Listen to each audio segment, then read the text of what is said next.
Pro wrestling is supposed to evoke emotions from fans, whether that be pure happiness or deep anger.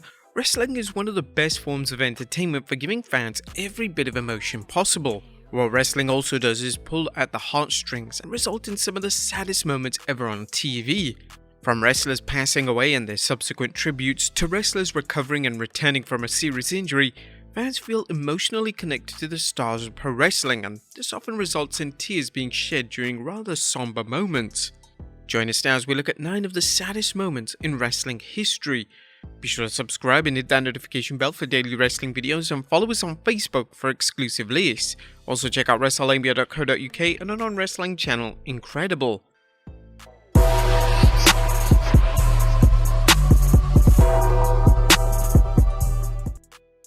Number 9. Jim Ross pays tribute to Scott Hall. One of the most decorated and celebrated wrestlers of all time passed away in March of 2022. Scott Hall was universally beloved by his fans and peers, and it only seemed fitting that WWE and AEW both paid tribute to Hall in their own unique way, as well as using his moves during their match on television.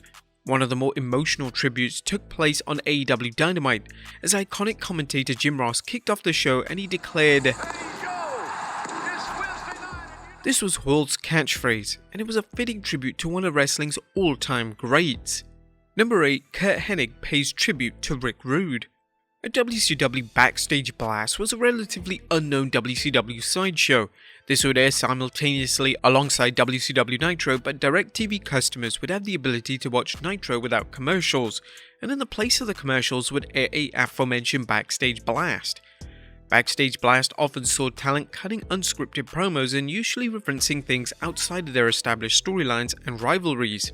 In 1999, following Rick Rude's tragic passing, Hennig used his brief promo time on Backstage Blast to pay tribute to his longtime friend. The WCW interviewer would offer his condolences towards Hennig, and this is when he would rather inappropriately ask what Hennig's relationship was like with Rude's family. Hennig responded by saying that this was none of anyone's business. He would then go off on people for not attending Rude's funeral before he called Rude one of the best, as well as calling him his best friend. It was clear that Hennig was completely heartbroken, and footage of the interview is extremely hard to watch without getting emotional. Number 7. The British Bulldog looks completely out of it. Speaking of WCW Backstage Blast, one of the more well-known segments from the show was an interview with the British Bulldog. The nature of the Bulldog's promo was supposed to promote his feud with Alex Wright, but from the moment Bulldog appeared on screen, it was apparent that he was completely out of it. Bulldog would slur his words and would make nonsensical remarks, as he clearly didn't have a clue what was going on. His issues with addiction are well documented, and it was rather uncomfortable to witness as a fan back in '98, and even more uncomfortable to watch knowing that Bulldog would just pass away a few short years later. Number 6. Ric Flair's last match. When it was announced that Ric Flair would be coming out of retirement for one final match, fans had no idea what to expect. Flair had previously had his final WWE match back in 2008 in an all-time classic against Shawn Michaels.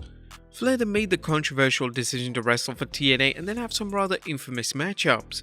Heading into Flair's final match, the event would be promoted by Jim Crockett Promotions, and the event would end up being an enormous success. The show drew 6,800 fans for a live gate of over $440,000, making it the second highest grossing independent wrestling show in the history of North America. For Flair's final match, he would team with Andrade to take on the duo of Jeff Jarrett and Jay Lethal.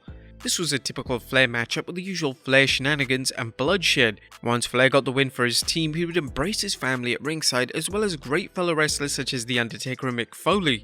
The former 16-time world champion then cut out a passionate promo which seemingly put an end to his iconic and widely celebrated wrestling career. Number 5. Kane's emotional story. The special WWE Untold episode that focused on Kane was critically acclaimed, as it allowed fans to see the side of Kane that they have never seen before. During the episode, Kane would share a story that is incredibly hard to listen to without bursting into tears. Kane revealed that a number of years ago he attended a concert with his wife. Whilst Kane was at the concession stand getting a drink, a lady came up to him to show a picture of himself along with her son. The picture was at a children's hospital, and the lady revealed that the image was the final image she ever took of her child before he passed away. Kane would then go on to say that the greatest gift his WWE career has given him isn't fame or the money, it's the ability to bring some amount of joy to people's lives. Number 4, Bobby the Brain Heenan says goodbye to Gorilla Monsoon. It's well documented just how strong of a bond Bobby Heenan and Gorilla Monsoon had. They were insanely close behind the scenes, and this natural chemistry and affection resulted in one of the greatest commentary teams in wrestling history being born.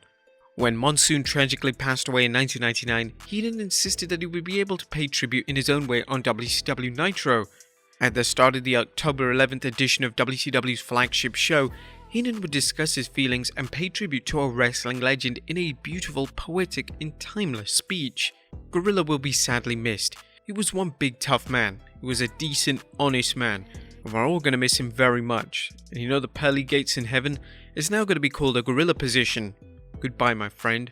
Number 3, Jerry Lawler returns to WWE. In September 2012, Jerry Lawler suffered a heart attack live on air during an episode of Monday Night Raw. There was immediate concern that Lawler wasn't going to make it, and if Lawler did eventually pull through, questions were raised in relation to whether or not Lawler would be well enough to appear on WWE television ever again.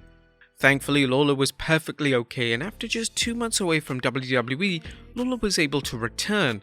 He would come out on Raw to a thunderous reaction, and what made it so special was that Jim Ross and Michael Cole were at ring waiting for him. JR was one of Lawler's best friends, and they had been colleagues for decades. In relation to Cole, despite being enemies on screen, Cole and Lawler had a fantastic relationship that is still going strong today. It was a touching moment, and it was difficult to not get emotional just thinking about what Lawler had been through. Number 2, Andre the Giant has his final match ever. When the time came for wrestling legend Andre the Giant to retire and have his last match, it was going to be an emotional affair for all involved.